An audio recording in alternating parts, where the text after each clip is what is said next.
Evening. আজকে আমি রান্না করব একটা স্পেশাল ডিশ। তোমরা প্রত্যেকেই প্রায় খেয়েছো, কিন্তু আমি কিন্তু এটা খুব ফেভারিট আমার। সেটা হচ্ছে আজকে আমি রান্না করব হচ্ছে গিলামেটে। এখানে দেখতেই পাচ্ছ তোমরা যে আমি গিলামেটেটা কেটে ধুয়ে পরিষ্কার করে নিয়েছি। এখানে রয়েছে আদা রসুনের পেস্ট আর একটা আস্ত রসুন। এখানে আমি ছোট করে আলু কেটে নিয়েছি, পেঁয়াজ, লঙ্কা এবং যাবতীয় মশলা দিয়ে রান্না করব আজকে আমাদের স্পেশাল সানডে স্পেশাল ডিশ হচ্ছে গিলামেটে। চলো কীভাবে রান্না করছি তোমাদের দেখাই। দেখতেই পাচ্ছ আমি কড়াই বসিয়ে দিয়েছি, তার মধ্যে তেলও গরম করতে বসিয়ে দিয়েছি। এরপর আমরা একে একে ইনগ্রেডিয়েন্টসগুলো ঢালবো, মানে দেবো। আর মানে আমি সবসময় রান্না করি না, এই সানডে স্পেশাল রান্নাটা ইচ্ছে হলো করি। তো ঘরে টুকটাক রান্না করি, ভাবলাম যে আজকে যখন রান্না করছি একটা ছোট্ট ভিডিও করে তোমাদের সাথে শেয়ার করে নিই, তাহলে আমারও ভালো লাগবে আর আমার মনে হয় যে তোমাদেরও ভালো লাগবে। তো চলো রান্নাটা শুরু করি। এরপর দেখো আমি শুকনো লঙ্কা, জিরা আর হচ্ছে তেজপাতা ফোড়ন দিয়ে আলুটা যে কেটে রেখেছিলাম সেটা দিয়ে মানে ফ্রাই করে নিচ্ছি। এবার অনেকেই ভাবতে পারো যে আমি আগে কেন আলাদা করে শুধুমাত্র আলুটা ফ্রাই করিনি, কেন? কারণ কি, আগে তেজপাতা আর শুকনো লঙ্কা দিয়ে ফ্রাই করলে না তেলের মধ্যে একটা আলাদা মানে ফ্লেভার চলে আসে। সেটার সাথে যদি আলুটা ফ্রাই করি তাহলে কিন্তু ওই ফ্লেভারটা মানে আলুটার মধ্যেও থাকে। তো দ্যাটস ওয়াই আমি এই কটা জিনিস একসাথে ফ্রাই করলাম। এরপর আলুটা ভালো করে একটুখানি ভেজে নেব, বেশ ওই গোল্ডেন ফ্রাই করে নেব। তারপর আলুটা উঠিয়ে আমি এক এক করে আবার যেসব ইনগ্রিডিয়েন্টস অ্যাড করবো ওগুলো দেখাচ্ছি। এইবার দেখতেই পাচ্ছ বন্ধুরা, আমি কড়াইতে একে একে পেঁয়াজ, লঙ্কা, আদা রসুনের পেস্ট আর স্বাদ মতন জিরের গুঁড়ো, হলুদ গুঁড়ো আর লঙ্কা দিয়ে মশলাটাকে খুব ভালো করে কষাতে হবে, ঠিক আছে? এবং দেখতেই পাচ্ছ পুরো তেলটা কিন্তু মানে একদম নেই, দেখা যাচ্ছে সব চুষে নিয়েছে। কিন্তু কিছুক্ষণ পরেই এই পেঁয়াজ থেকে কিন্তু জল ছাড়তে শুরু করবে।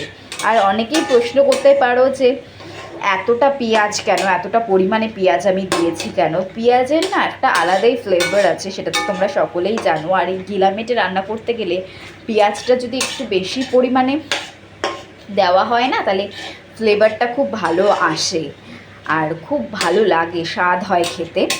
তো এখন এটাকে কিন্তু খুব ভালো করে কষাতে হবে। কেউ চাইলে কষে গেলে জলও ইউজ করতে পারো, আমি জলও দেবো, কিন্তু আগে এখান থেকে আমি যেহেতু সদ্য মশলাটা মেশালাম সেহেতু একটু ভালো করে কষিয়ে নিই, তারপর আমি জল দেবো সেদ্ধ হওয়ার জন্য। আর এই সাইডে তো আমি আলুটা ফ্রাই করে তুলে রেখেছি। তো এখন এই মশলাটাকে আমি কষতে একটু সময় দেবো। এইবার দেখো আমি মাংসটা ঢেলে দিয়েছি, কারণ মানে মশলাটা খুব ভালো করে কষে গেছে। কিন্তু এই সময় কিন্তু সবাইকে বলছি, কেউ কিন্তু ভুলেও জল দেবে না, ঠিক আছে?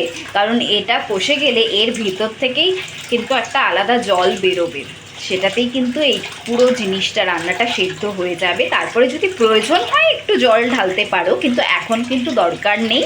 আগে এই পুরো রান্নাটা আগে ভালো করে কষুক।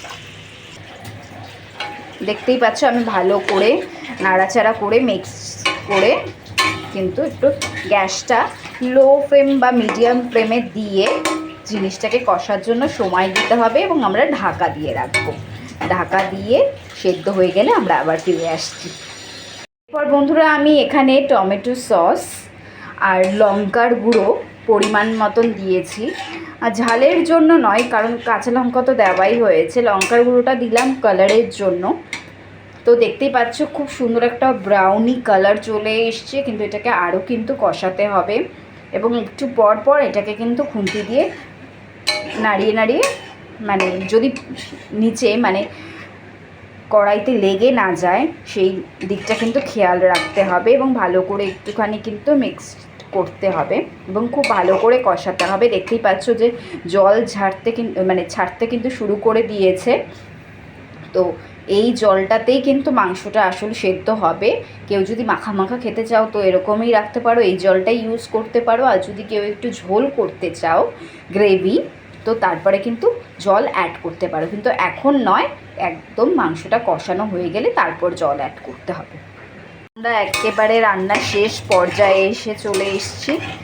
আমরা মশলাটা সেদ্ধ হয়ে যাওয়ার পর মাংস দিয়েছিলাম, মাংসটাও সেদ্ধ হয়ে গেছে। তারপর পরিমাণ মতন জল দিয়ে দিয়েছি এবং ভাজা যে আলুগুলো ছিল সেটাও কিন্তু আমরা এটার মধ্যে দিয়ে দিয়েছি। দিয়ে ভালো করে নাড়াচাড়া করেছি এবং আরেকটু সময় লাগবে শুধু একটু সেদ্ধ করার জন্য। সেদ্ধ হয়ে গেলে তারপর আমরা গরম মশলা দিয়ে একেবারে নামিয়ে দেবো। একেবারে সিম্পল রান্না, খুব সহজে, খুব কম ইনগ্রিডিয়েন্টস, যেটা আমাদের বাড়িতে হামেশাই থাকে, সেই সব দিয়ে একটা খুব টেস্টি ডিলিশিয়াস একটা কিন্তু রান্না কমপ্লিট হয়ে যায়। আর এত সুন্দর মানে গন্ধ বেরিয়েছে, যারা বাড়িতে ট্রাই করবে তারা নিশ্চয়ই বুঝতে পারবে। এবং কালারটাও যা সুন্দর এসছে, এটা কিন্তু আমরা ভাতের সাথেও খেতে পারি, রুটির সাথেও খেতে পারি, দুটোর সাথেই ভীষণ ভালো চলবে।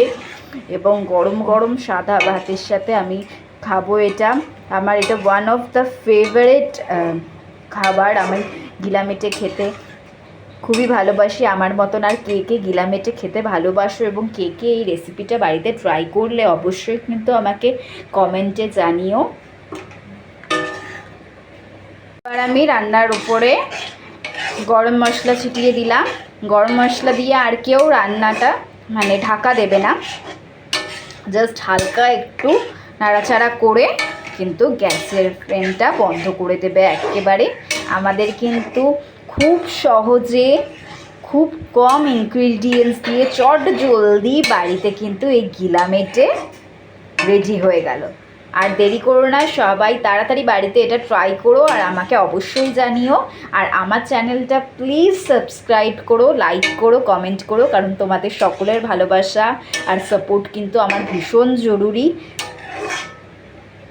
তোমাদের ভালোবাসা পেলেই আমি কিন্তু আরও ভালো ভালো সুন্দর সুন্দর ভিডিও তোমাদের সাথে শেয়ার করতে পারবো, যাতে তোমাদের ভালো লাগে। তো তোমরা আমাকে প্লিজ ভালোবেসো আর আমাকে সাপোর্ট করো, আমার চ্যানেলটা সাবস্ক্রাইব করো। সবাই খুব ভালো থেকো, সুস্থ থেকো, আবার দেখা হবে নেক্সট ভিডিওতে।